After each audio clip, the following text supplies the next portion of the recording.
I'd like to call the Berlin-Boylston Regional and Union 60 School Committee to order. And I'd like to call the Berlin School Committee to order. And I will call the Boylston School Committee to order. Is anyone here for public comments? No? Okay, thank you. We have, Bob, do we have payroll and payroll warrants? We do, so I'll pass Okay, those they'll be around. in process? Yeah. All right. All right, so we're now down to the consent agenda, a portion of our agenda. I need a motion from a member of the Berlin-Boylston Regional School Committee to approve the consent agenda. So moved. Second. Motion made and seconded. Are there any comments? Hearing none, all those in favor? Aye. Do I have a motion from Berlin to approve the consent agenda? So moved. I'll second. Okay. All those in favor? Aye. Do I have a motion from the Boylston School Committee to approve the consent agenda? So moved. Second. All those in favor? Aye. All right, so moving in down to communications. Do any of the chairs have communications to share? I do. I just, for the Berlin School Committee, Tim Wheeler from the Planning Board has approached us about safe routes to schools, something that if we become a preferred partner with the state of Massachusetts, it helps the Planning Board in some of the grants and things they're trying to accomplish. So I think at some point, Jeff and I can talk about who best, he gave us a contact person at the state, we can find out a little bit more about it. So I just wanted to make people aware of that. Okay, any other correspondence? Okay.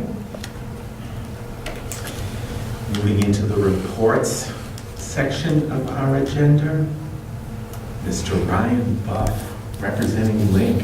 Hi, Ryan, welcome. I'm the new Link president for CMS. It's a PTO organization. Two main updates. One, the playground is mostly done. We have one big donation that was supposed to be a matching donation up to $10,000. We raised $5,500 thereabouts, but they donated the entire $10,000. So that was Summer Star, which was very nice, and we're going to have there's plans to have a little sort of commemoration of that donation. The other thing is our big fundraising event for this year is the Boosterthon Fun Run. A lot of the neighboring towns have done it as well, and they said given the size of Berlin, I think we paid up $1,000 up front for all the organization of it, but we're expecting $8,000 to $9,000 fundraising for that one event. So we're hoping that this is something that will consolidate our fundraising efforts moving forward. And then the other thing is, I believe Carol's going to come next month to talk about report cards and the summer prep camps. The parent camp. Yes. Yeah. That's it. So your fun run, is this the first year that you've done this? Yeah, this is the Booster, first year. what's it called again? It's Boosterthon Fun Run. Booster Fun. So they sort of provide, there's a pep rally involved. The kids send out sort of fundraising efforts for how many laps they run. They're going to do it in the gym, and I believe the run is actually late January, February. There's, it's glowing ultraviolet lights and glow in the dark and all that sort of thing. So it's really fun for the kids, and it's a good way to raise the money. Okay. Okay. Thank you. Thank you very much for your work and for your presentation. Appreciate it. Thanks. Karen, you said that Stacy is not able to be here this evening? No, she's not. She emailed. Oh, someone said, I'm sorry, we should That's it. double check this. Somebody on that side of the room. Okay, so there's no report from the Toronto PTO. Jeff, you're next. There's two quick items. One is Stop and Shop $5,000 donation to Tohoto. If you remember last year, they asked us if we would, if they could use our facilities, which we did confirm a date, and then they came back and said that they changed their mind, and they were going to have it in a different location, but they were still going to give us the $5,000 donation.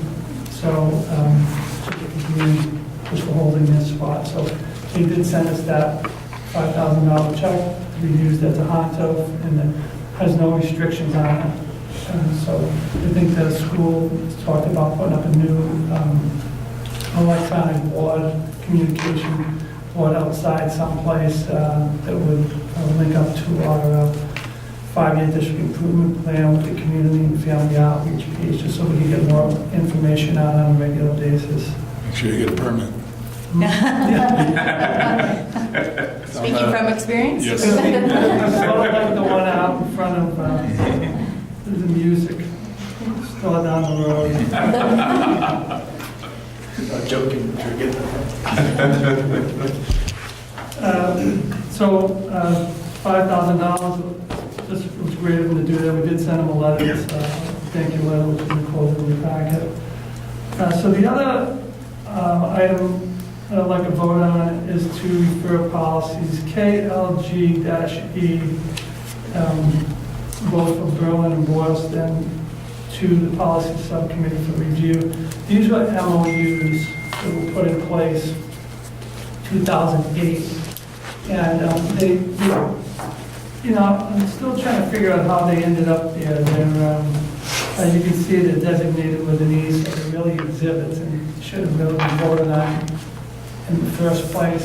But they have school committee signatures, which means because they have school committee signatures, they would have had to be voted on. So, and they're outdated. So what I propose is at this policy subcommittee to ask the committee to bring them back, to just have them deleted out of our manual, and when if we ever make a decision to put in SROs, we'll develop new MOUs based on the DESE and Attorney General template. So the vote would be to send policy KLG-E policy subcommittee for review. And recommendation. Review and recommendation. Right. Okay, I'll make that motion. No, we'll do it with the business. Oh, I'm sorry. We'll just do it with the business. Excuse me. It's fine. I thought those were interesting artifacts to be unearthed. Yes, yeah. 10-year-old memory. And it probably coincided with when police actually started in our schools, just coming to schools on a regular basis, and so. I also noticed that clearly my participation in town government has been very recent because I didn't recognize any of the names on any of those. It was like, who are these people? So, okay. Any questions for Jeff? All right. Bob Connery, you have all the meat tonight. So I will, you have my report. The first item is the region financial statement audit was recently completed. They actually do this in 2 stages. They do interim testing in the spring, final testing after the fiscal year in August. I've attached a copy of the financial statements and the auditor's report, as well as the cover letter. Our auditor is Powers and Sullivan.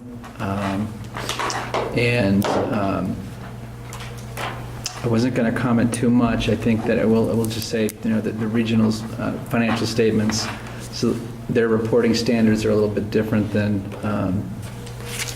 when we look at we basically look at our budgets on a cash basis. So there's some other additional requirements they have to recognize liabilities for expenses we're going to need to pay in the future, like OPEB, post-employment benefits, and pensions.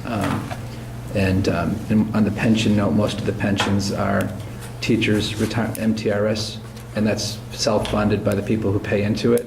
The pension that we have a liability for is the other pensions where the district shares a portion of the financial responsibility.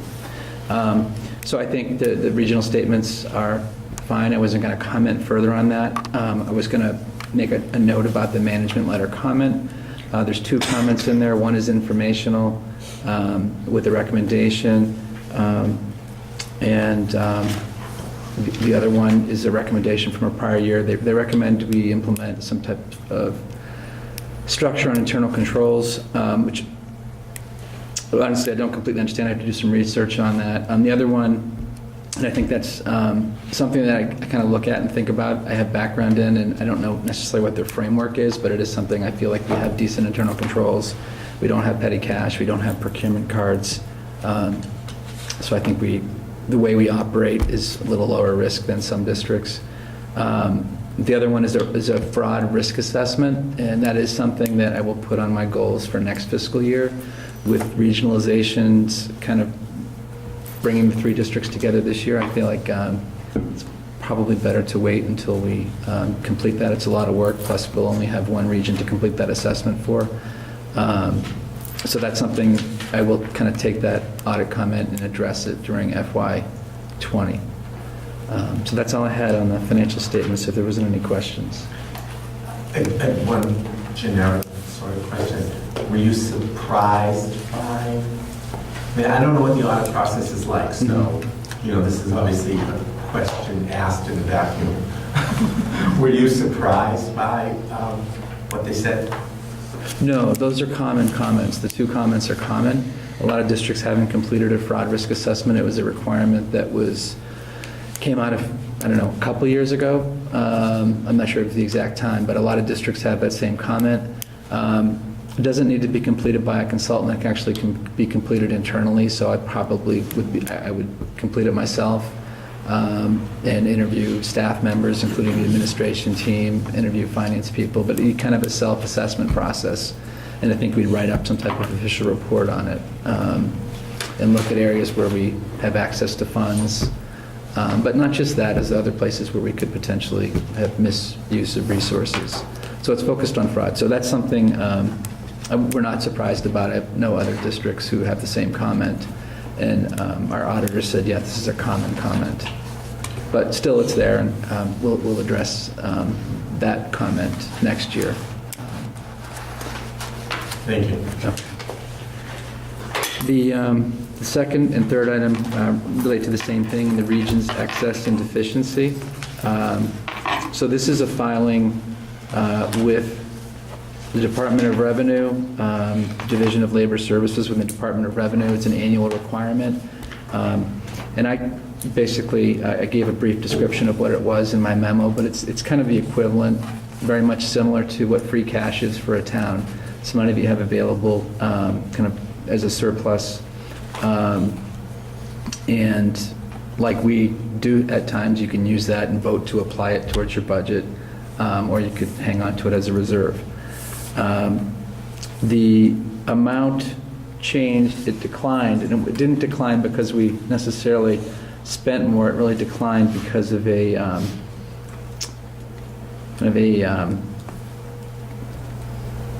change in the reporting method. There was a bond that we took out when we started the Tohoto building project, and we get when you get bonds, one of the ways that it's bid is you kind of get a cash premium as part of the bond process, and they give you cash up front. We then, over the life of the bond, assess the towns, but we have to give that premium back to the towns in the form of a credit on the assessment. Thankfully, they've changed that process. For our second bond that we took out, you can just apply that premium right to reduce the borrowing amount, which is a lot more straightforward and simple. I don't know why the rule was what it was before, but so that premium is money that we really, it used to be counted as part of our E&D, probably shouldn't have been, but it's been clarified in their instructions this year that it's really considered a restricted portion of the surplus, and you can't count it in your E&D. So that's primarily the reason for our decrease. Aside from that, we would have been about level to what we were last year. So I think we have a decent surplus. I would say it would be ideal to have probably closer, there's a 5% cap on what you can have for E&D. We're a little bit below 3% now. I think it would be nice to have 4%, but we have a lot of initiatives we want to fund as well, and there's also other reserves like school choice, so we kind of look at everything as a whole. We'll talk about this more in the budget process, but So I just wanted to report out on that. It's not official, as I noted in my memo. It's certified and reviewed and then officially certified by the Department of Revenue. And I think that will be either later this month or early January that will occur. I don't know if there's any questions on Questions E&D. for Bob on No. that? Okay. The next item is a brief regionalization update. I think there was a desire for some updates on this as we went along throughout the year.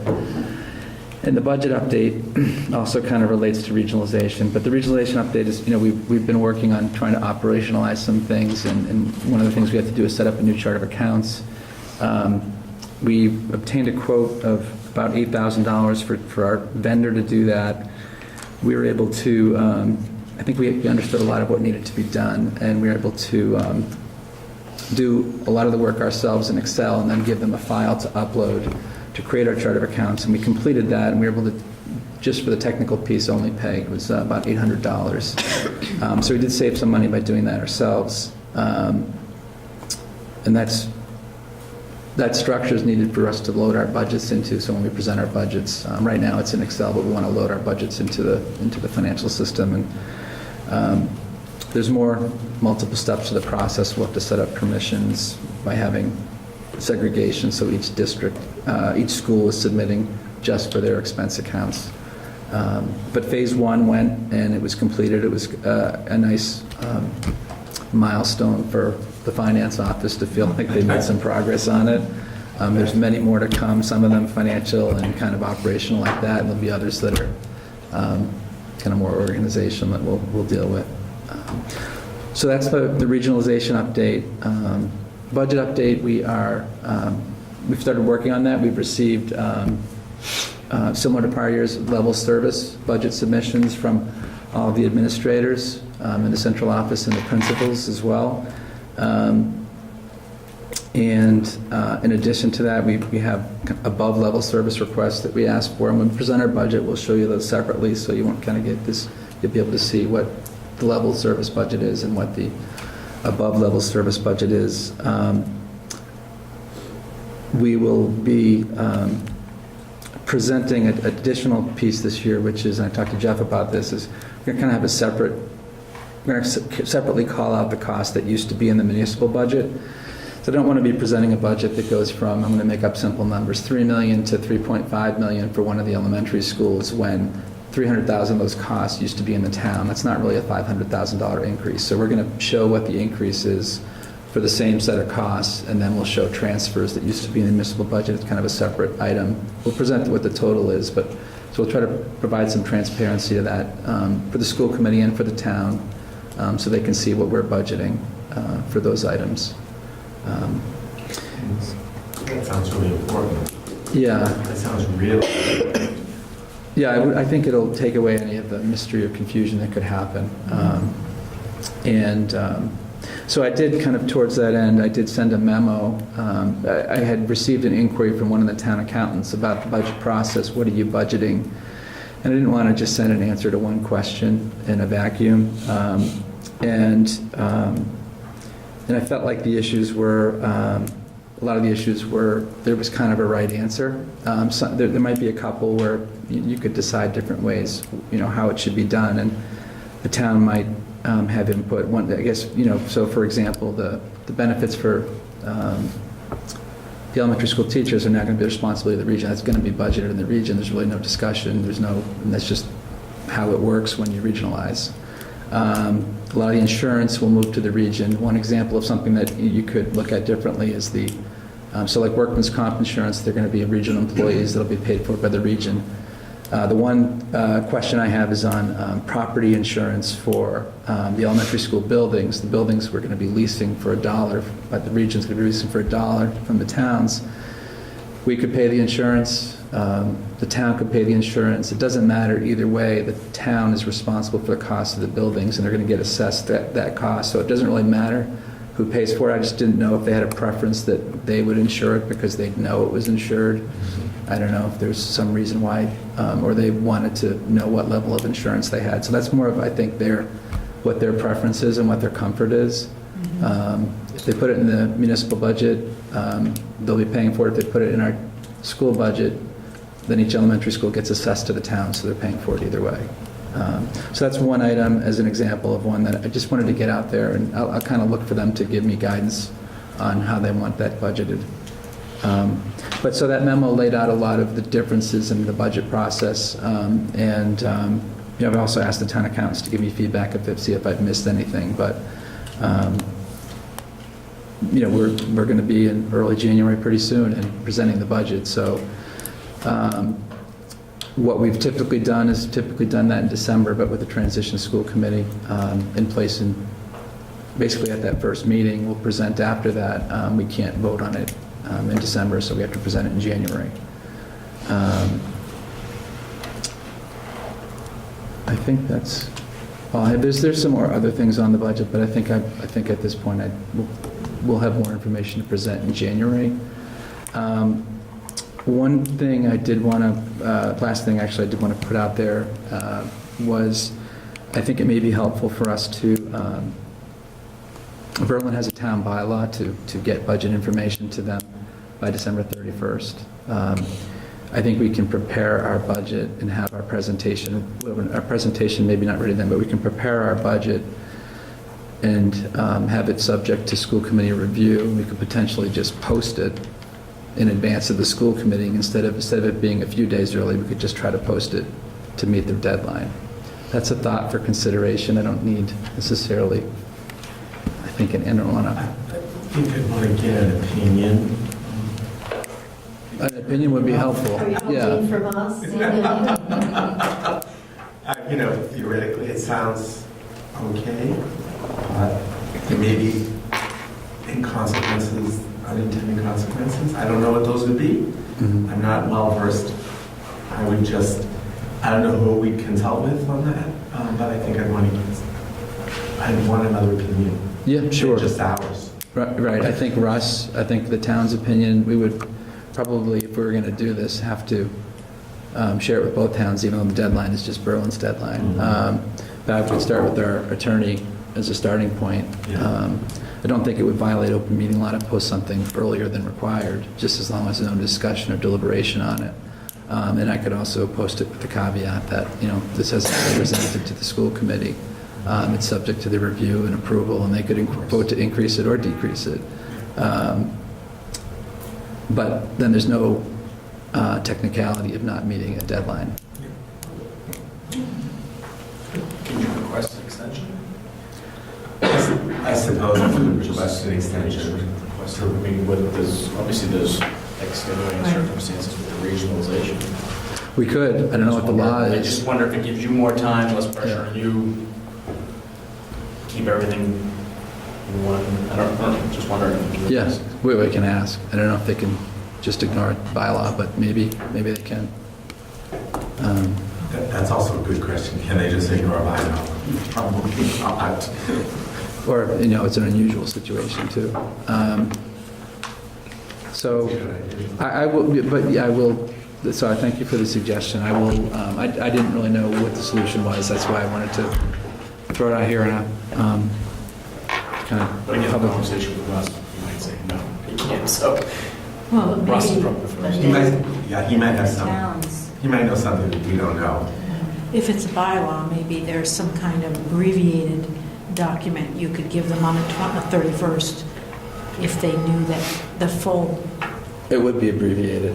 Very Yeah, abbreviated. they wouldn't get the PowerPoint presentation. They wouldn't, I mean, it would, Yeah. the requirement is to deliver them some numbers. I think the bylaw Okay. doesn't say what format, so it would be abbreviated. But I did want to, my main reason for bringing it up is I didn't want to feel like I was violating, school committee feel like I was violating any protocols. I do need to do more research. We are where we are, but, so I will do that research and great. I think report back to Jeff and the chair, school committee chair, for you to. Angela, since it's Berlin. Yeah, I don't know if, it's a combination of Berlin and the region, so I'll. Just for now. Yeah. Until, we don't have the transitional school committee yet, so. Yeah, okay. Just a comment on I think the memo to the town was a great idea. and it's really well done. So that's good stuff. I would echo yours compliment. As a matter of fact, Bob, as I was going through your material, I was thinking it was so thoughtful, complete, easy to read. And I just was contrasting it to the way it used to be, which you wouldn't know about, but the way it used to be.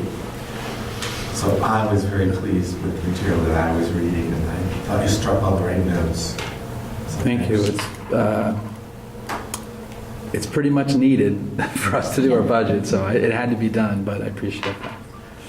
And also, can you extend our thanks to your assistant, Cheryl Sharon, because I know she's put in a lot of time to help you, particularly with the Excel spreadsheet you were Yeah. talking about a little bit ago. We really appreciate all of her work as well. Can we put that in the minutes? Yes, of course. I'm going to print that out. and walk Yeah. over to her. That would- No, I'm going to bring it to her when I say thank you. I have thanked her, but it's nice for her to hear it publicly too. She's done a great job with it. The chart of accounts was a joint effort with her and I. And yeah, I mean, we're in a much better place because we've also implemented that part-time position that you approved in last year's budget, because that person's been able to do payables and free Cheryl up for this. So I don't know where we would be if that didn't happen. I think it is important to note that, and this was noted somewhat during the regionalization discussion, that for this transition year, it is not any easier for finance, it's a lot harder, but that eventually it will be easier. Is that? It will be easier next year. I mean, once we get the budget process through, I'm sure there'll be some bumps for all of us, there'll be bumps with the grants as well. We have to figure out some of the rules on how to split one grant amongst 3 schools, but once we get those things worked out, But it will be one grant. it will. One big one, hopefully. Excellent. Any further comments or questions for Bob? Okay, Carol Costello. I'm always excited this time of the year because I'm starting to watch things take off. Of different plans that we made in the summer, things are happening now. So it's been a very exciting month for us. I want to highlight a few pieces from my report. First of all, in the accountability system, I just tried to follow up on some of the questions that came along during that accountability presentation, so I provided information about that for you from what I learned from the Department of Ed and also from a conference I attended a few weeks ago, the CASE conference. So I have that. I wanted to also mention the district coaches have just been doing an outstanding job working with teachers on backward design planning and really helping them get off the ground with their unit design plans. But more importantly, I think I just want to kind of put in the spotlight the coaches for the work they're doing with one another above and beyond this time for children. For an example of that, Lisa Sequeira and Bill Andrews are 2 of our science coaches. And they and Patty Inwood got together and decided they would bring over several students from Boylston to the labs in Toronto to study DNA. And so the kids were over there actually doing the experiments with Lisa, and it was just great. I don't know if you saw it on Twitter, the photos of those kids doing that kind of work. And they do plan to continue to do that and have the kids go back and forth in the elementary schools and the high school. They're going to plan to bring in chemistry as well with Chris Covino. So I'm just really proud of them and grateful to have the coaches on board this year. They have been tremendous help to all of us. So I wanted to just acknowledge all of them. The next piece is the revised elementary report cards are coming out on Friday. Along with that, I had spoken to you about in the summer that we were going to include a little brochure with that. So I have that, and I've attached that with my report as well.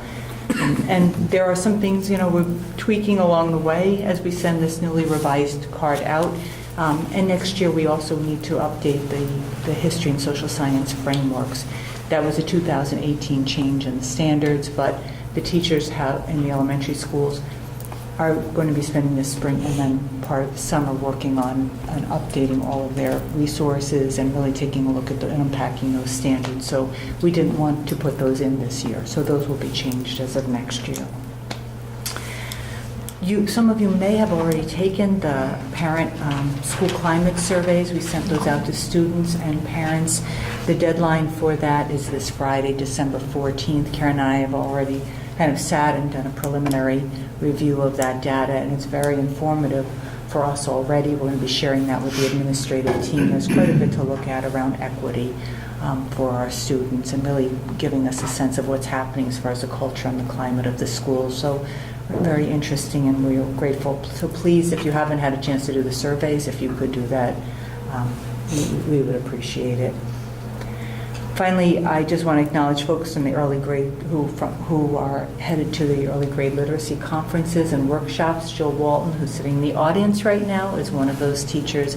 I'm taking 10 teachers, 5 from each school, and we study, really dig in and to the standards for early childhood, grades K through 3, and the teachers go back and they bring that information back to their colleagues. So it's a great way to kind of spread the learning, and I think these folks get a great deal out of that chance to step out of the district and get to hear what's happening through the Department of Education and through other districts as well. So it's a great learning experience for all of us. That's everything from me. Did anybody have any questions? Any questions for Karen? Comments? So the institute and workshop that the 10 teachers are going to, this like periodically over time, or Yes, like over throughout time. the school year?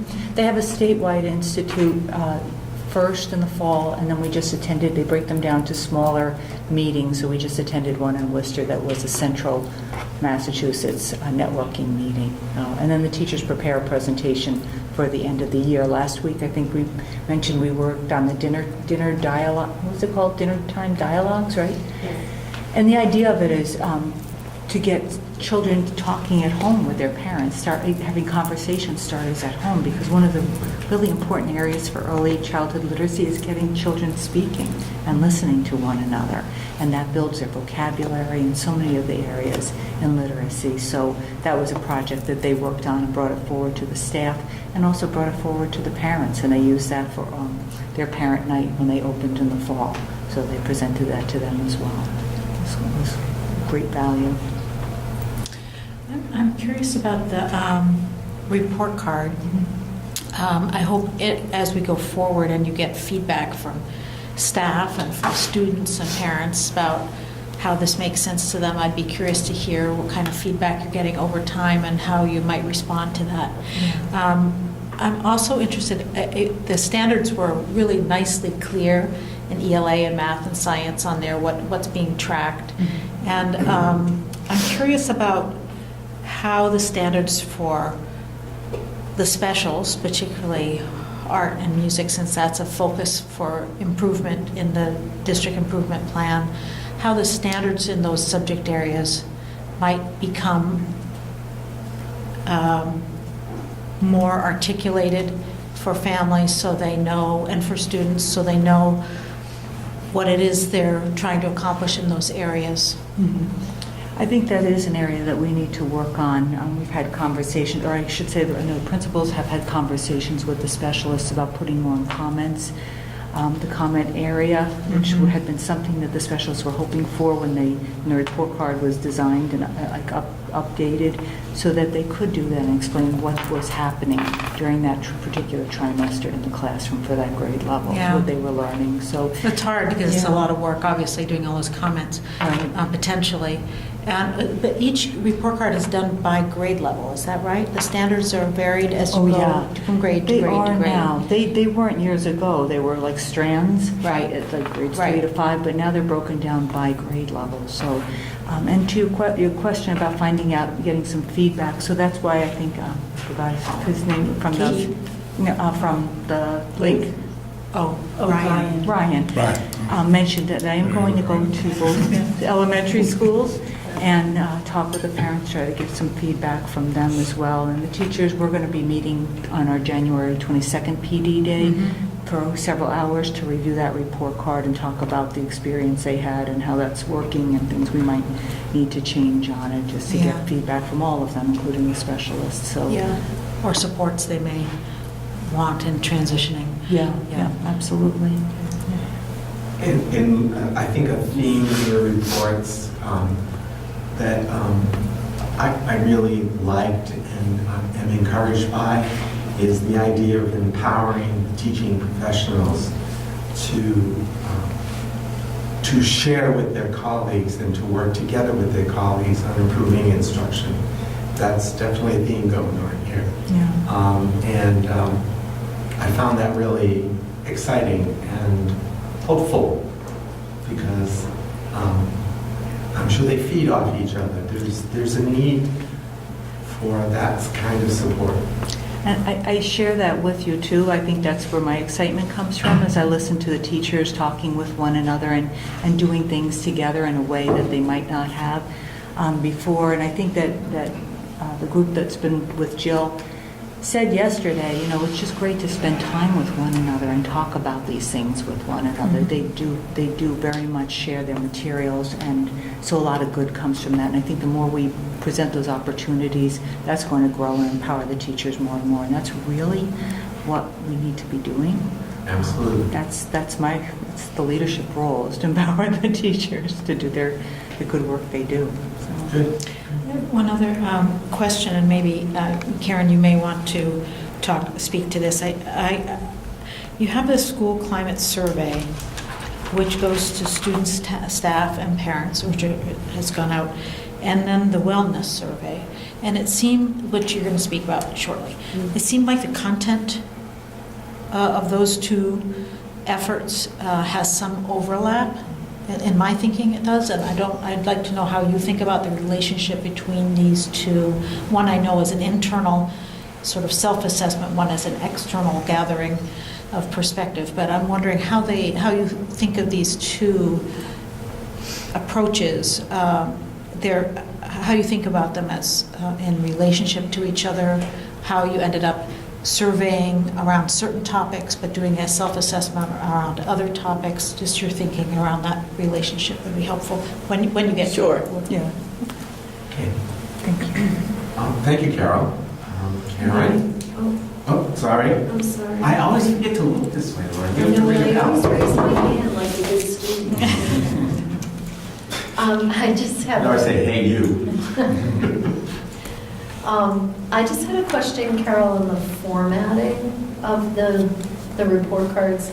I'm looking at a Berlin example, grade 2, and I got confused because it starts with the key for classroom and community skills, and then it has that section. But then it goes into standards for speaking, listening, and language, and it's starting to use a different key. But that's explained on the next page. It could be a formatting issue. I don't have it in front of Okay. me, so I'm not sure. And maybe it's. I know the one you were looking at, and I speculated that it was a printing error that came off the, Okay.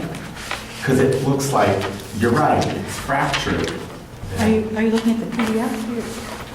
I can't remember which one it is, but there's There's one one that looked like in it was the- fractured. I think the student's name is in blank. That one, is that the See, one? it starts here with keys, and then it explains it there. I don't know. I'm wondering, Lori, just also too, I don't even have that, so I'm not sure whether it was sent, I didn't include that in the report, so I don't know which one. Do you want to see this, Carol? You're looking at? I apologize. That's the PDF. One policy. It's a grade 2 report, it's a sample. Is that the one? I think the technology coordinator submitted that, so I can't speak to that because I didn't see them before they came. Oh, okay, so we can. Sometimes That's you not put something on the screen. Yeah. That's how I took Everything it. looks right where you'd expect it online. So now I'm looking, so the performance level is the fact that they're up here? Yeah. Is that what you're saying? Well, and then the content, if you look at the bottom of the first page. Yeah, this should be over, I'm looking at underneath. it saying Right. P's. What do P's stand for? I thought it was C-U-S or R. Right, this should be underneath Yeah. this section right here, I agree That's- with you. Yeah, no, you're absolutely right.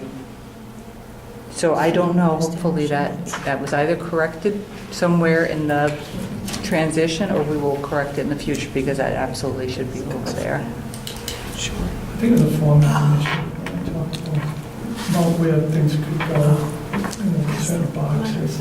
I see. Yeah, they were, I'm pretty sure that's why.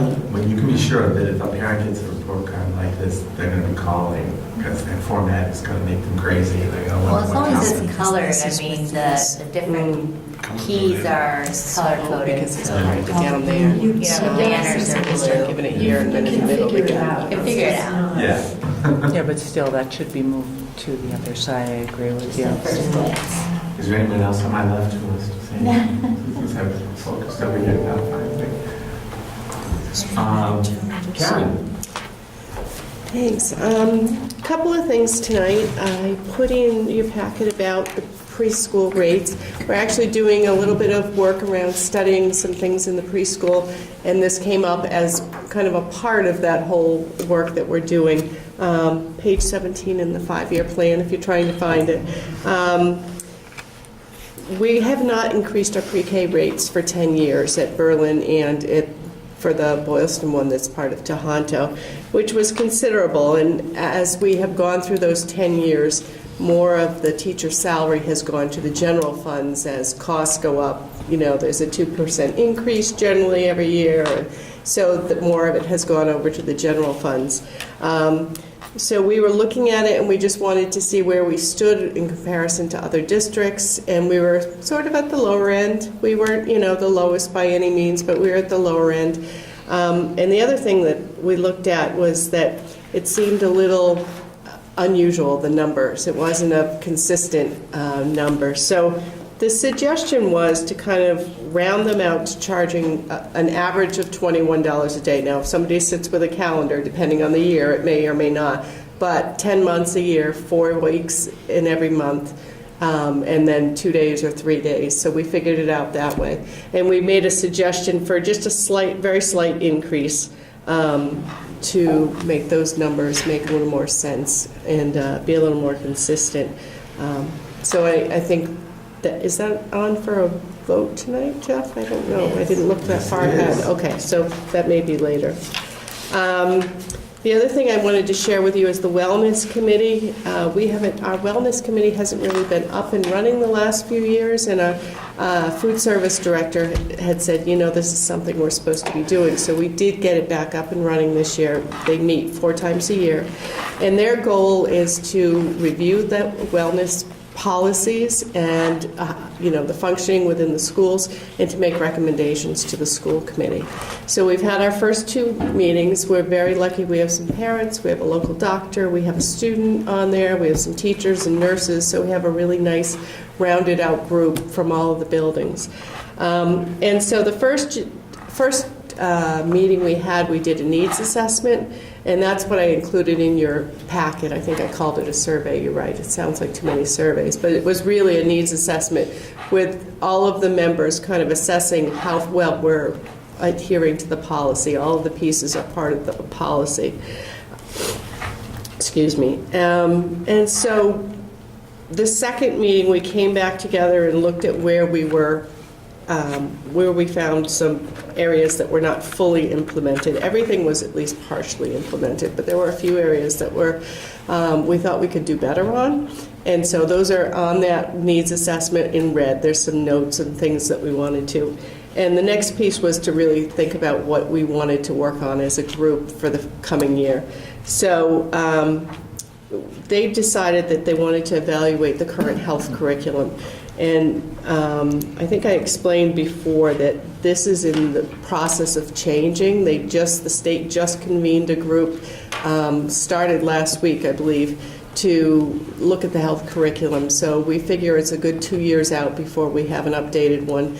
The current health curriculum that we're being held to is from 1999, so it's been quite a while since they've updated it.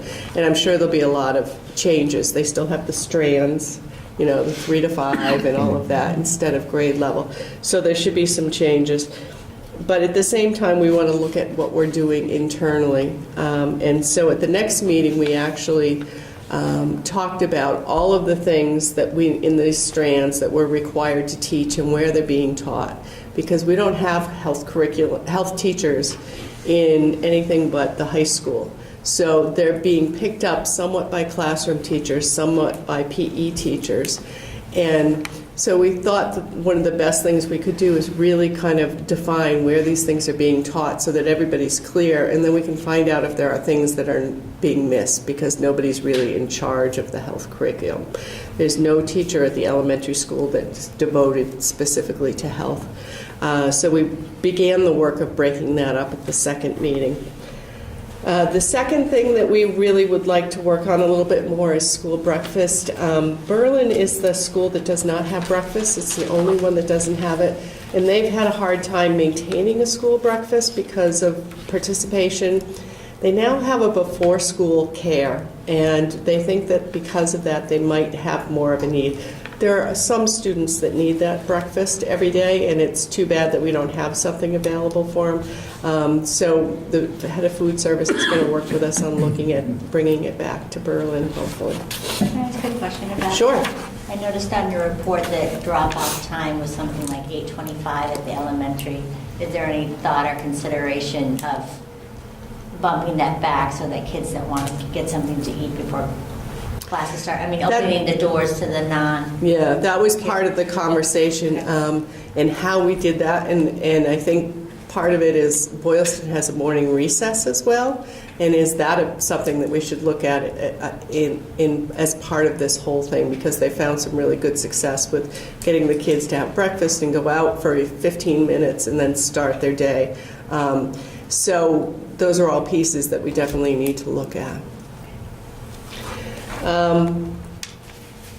The last one that people wanted to look at was an alignment of the PE program, K to 12. So we have done some work, some professional development with our PE teachers, but we haven't done a lot of across the grades, and we haven't done a lot of bringing them together because there's usually one in a building, and it's difficult to really do so heavy-duty curriculum work.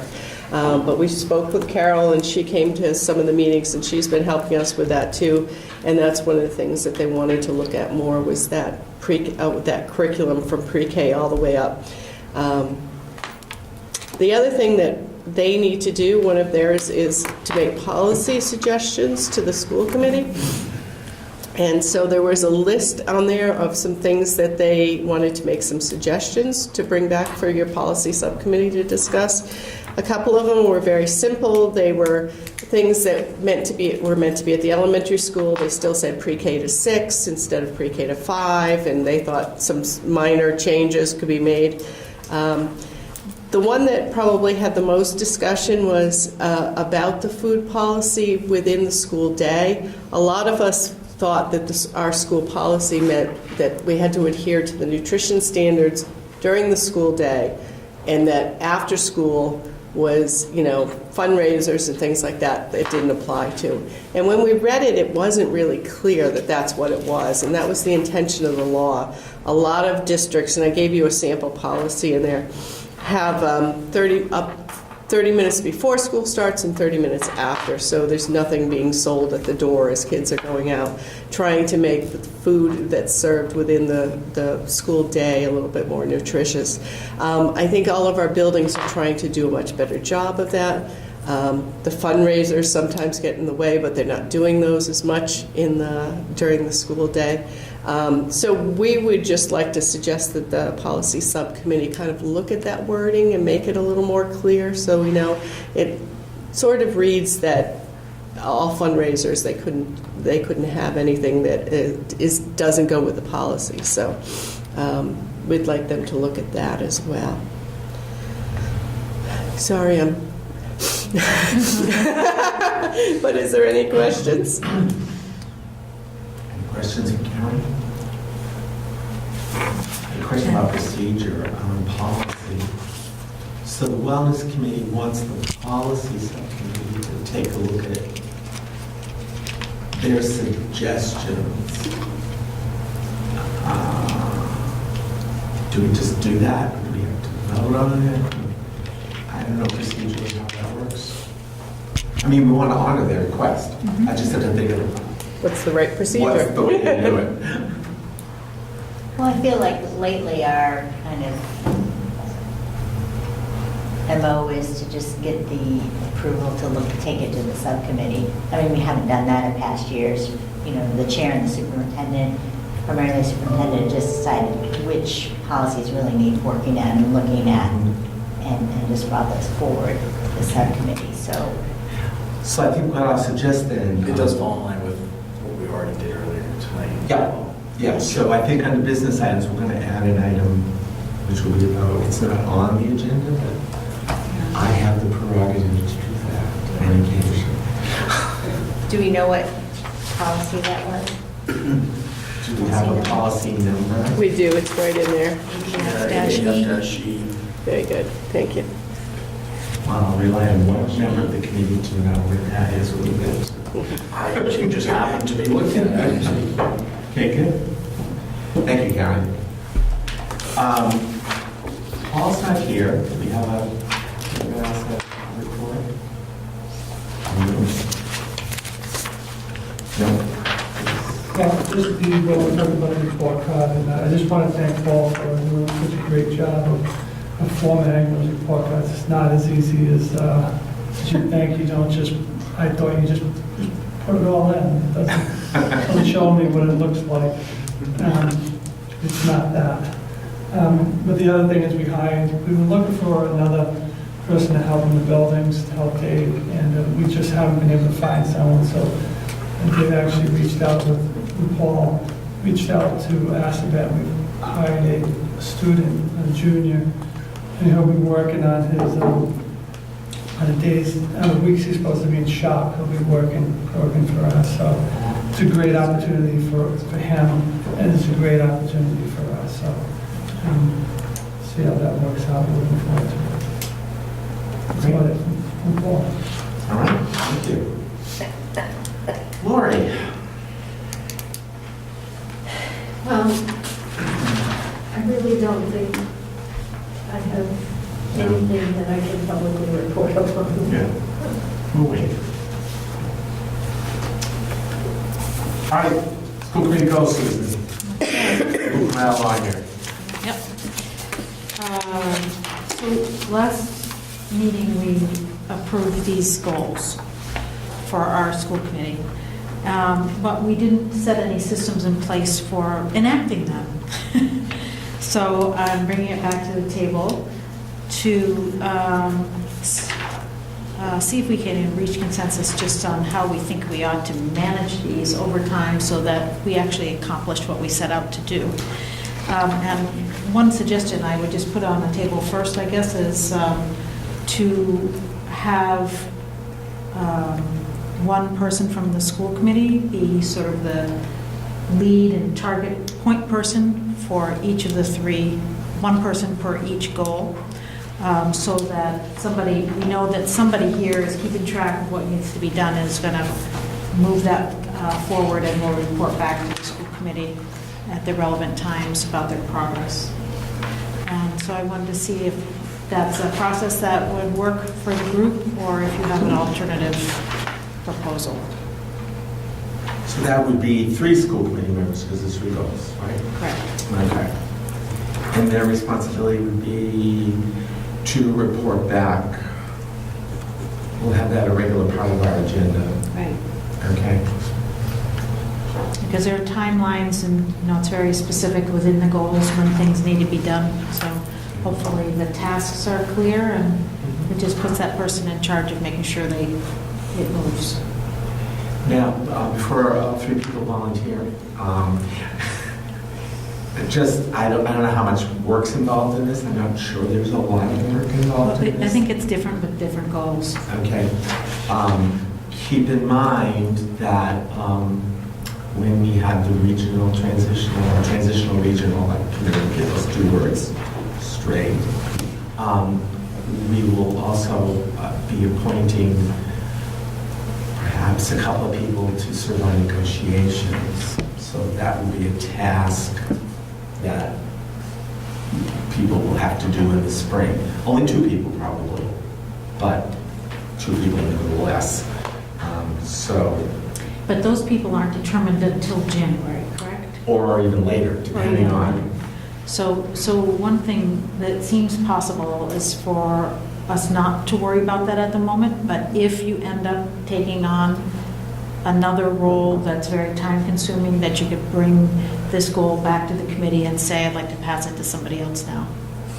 I'm perfectly happy to take responsibility for goal number 2. I'm already on the agenda for that topic, and Bob really is doing all the work. Thank you, Laura.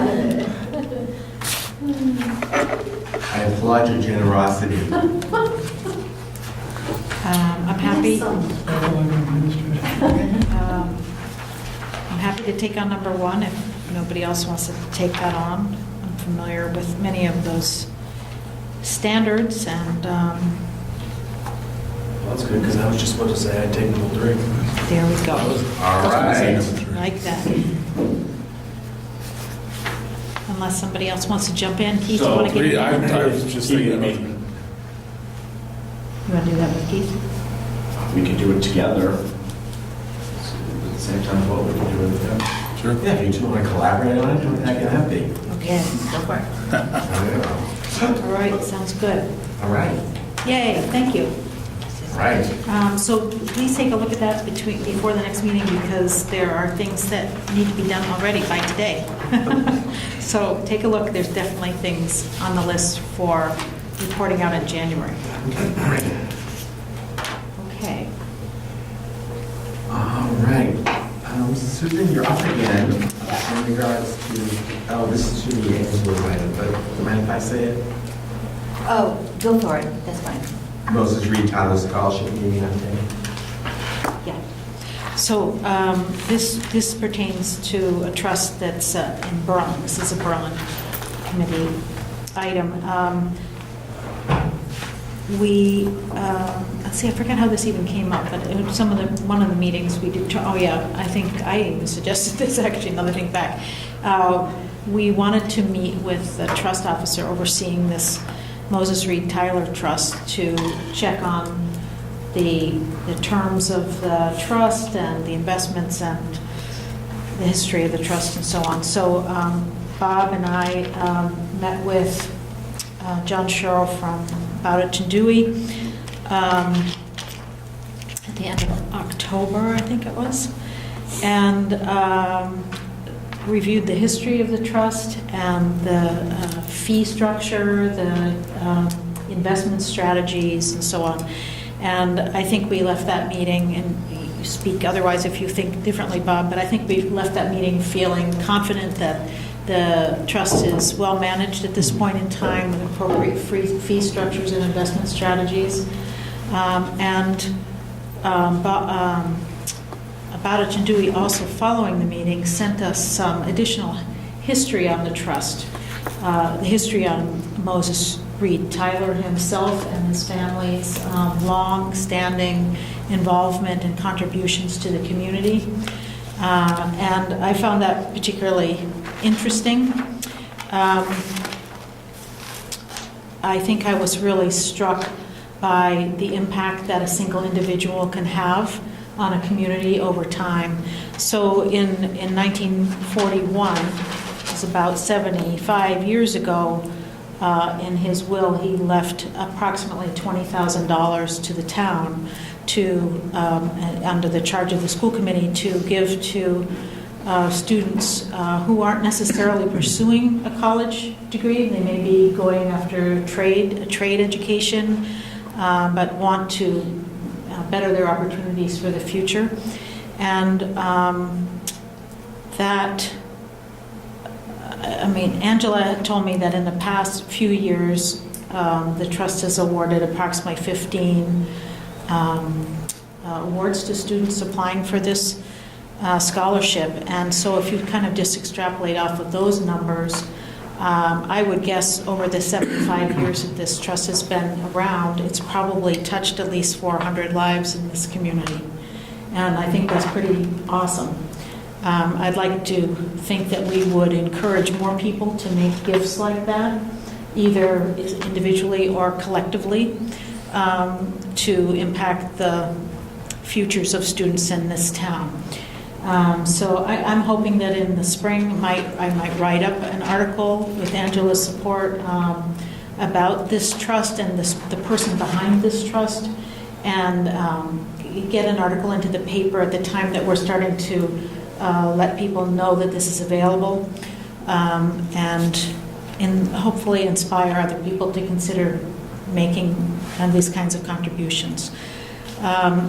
One thing that John told us was that a relatively small number of families have been taking advantage of this trust, and often siblings within those families, which means we have some savvy families and probably some other families that could stand to learn more about this opportunity. So I think we should expand its, make it more familiar to the community, and get the word out more, and make sure that everybody knows of the opportunity that's sitting here. So I thank Bob for setting aside time for a meeting with John and me, and found the meeting helpful. I did ask them about to please let us know how many individuals have received scholarships since the inception of the trust. So they'll let me know that later. Go ahead, Bob.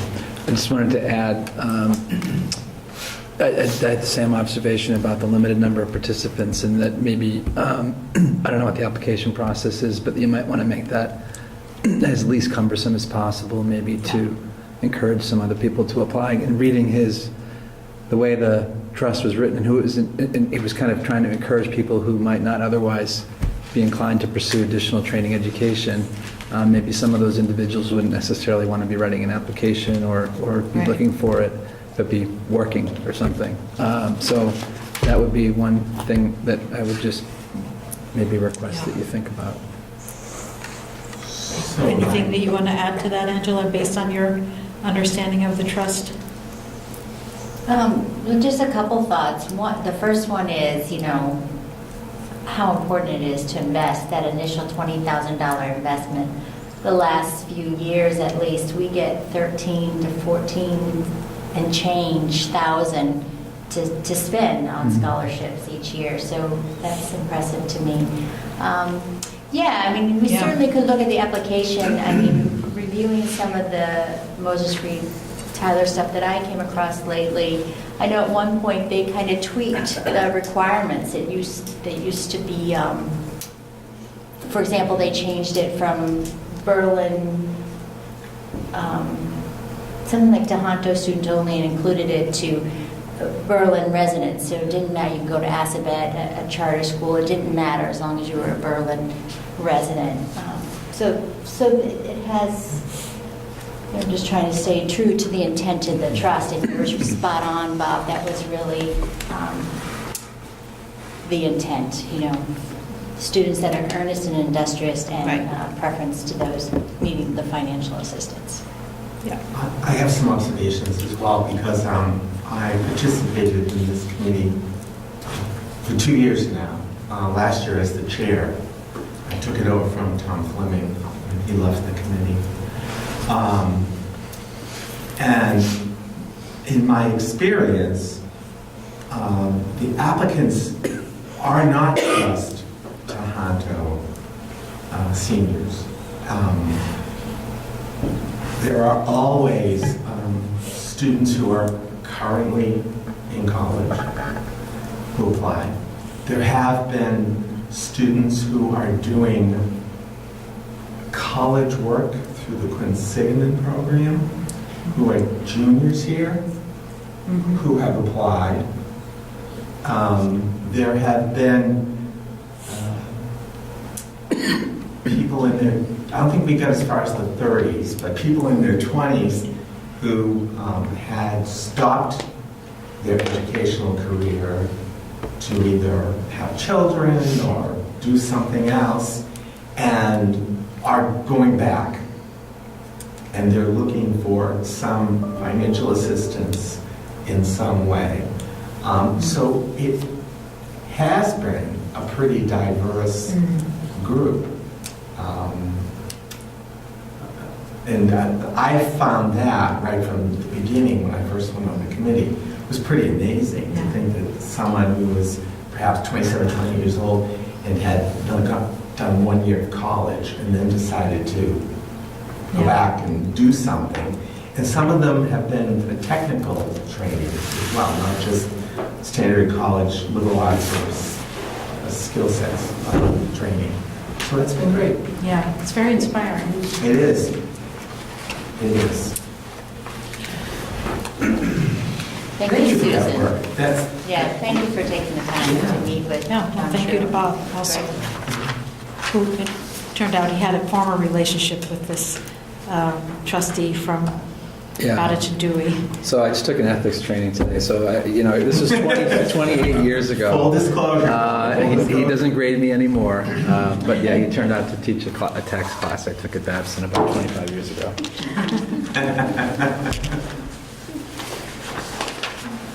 Excellent. So now we get into the business items. For the regional committee, I need a motion to send a policy to the policy subcommittee for review. 2 policies. Yes. But it's one vote Do you want, for the region. I was gonna say, you could just put the third policy into that, and we can vote to all policies To to... leave one to, we could do that. Why not? Are you making that I'll make a motion? motion to send 3 policies, 2 for the MOU and 1 for the wellness guidelines, back to policy Okay, for review, review and recommendation. recommendation. Oh, yes, they have. Okay. Everybody want to step up for a second? Second. All right, we have a second on that. Do I need to repeat the motion? No? Does anyone need me to repeat the motion? Okay. All those in favor? Aye. Those opposed? Okay, motion passes.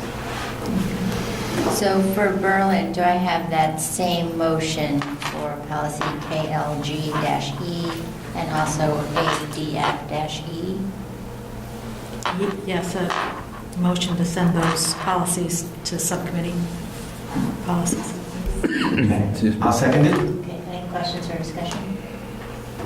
Okay, all those in favor? Aye. Also, do I have a motion to increase the pre-K fee? Do we need to state what it is? How much, the amount, You want Yeah. the What do we amount? say to the amount that was recommended? Yeah, let's to do the amount that. recommended. I move to increase the pre-K fees to the amount Karen recommended in her report. Okay. Do I have- I'll second that. Okay, any questions? Bob, you have a question? Yeah, I think our recommendation was, this is for July 1st, 2019, correct? Correct. So just wanted to have the September. vote be effective that date. As of September? September. So Susan, you want to amend your motion? I move to accept the pre-K, raise in pre-K fees per Karen's recommendation, starting September 1st. July 1st. July Fiscal 1st. year. July 1st, okay. July 1st, 2019. Do I have a second? I'll second that. Any questions or discussion? Okay, all those in favor? Aye. Aye. In Boylston, I will entertain a motion to send policies KLG-E, both those, as well as the wellness policy, back to school committee, back to policy committee for review and, what's the last term? Recommendation. Recommendation.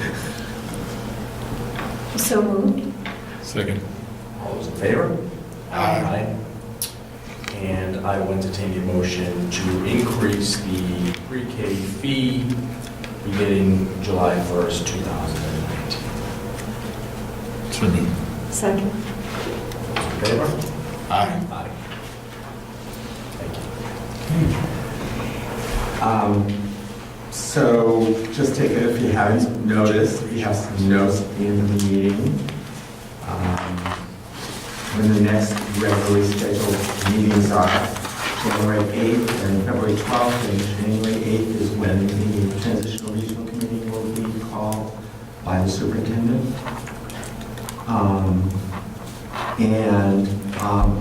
Committee chairpersons are reminded that their reports for the annual town reports must be approved by the school committee at the January 8th meeting. That would be you, Angela, and me. Okay. We do have a policy subcommittee tomorrow morning at 8 a.m.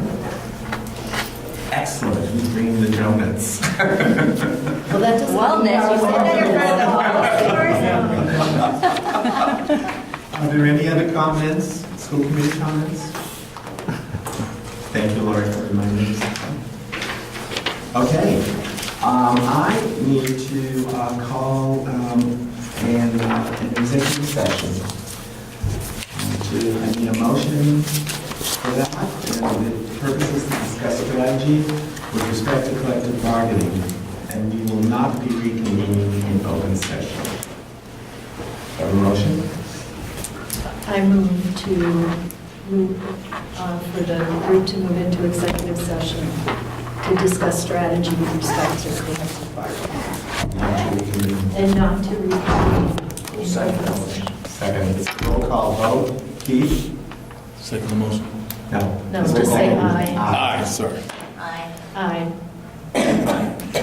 Aye. And do we have to do that for each committee, though? Yes, it's the regional committee. We just did the regional. Oh, right, oh, what about each committee, right? Yeah. Okay, sorry. All right, so for Berlin, do I have a motion to go into executive session to discuss strategy with respect to collective bargaining with union personnel and not to reconvene in open session? So moved. I'll second. Okay. Roll call. Susan? Aye. Aye. Aye. And for Boylston, I will entertain a motion to move into executive session to discuss strategy with respect to collective bargaining with the union representation. So moved. Second. Roll call. Keith? Aye. Aye. Aye.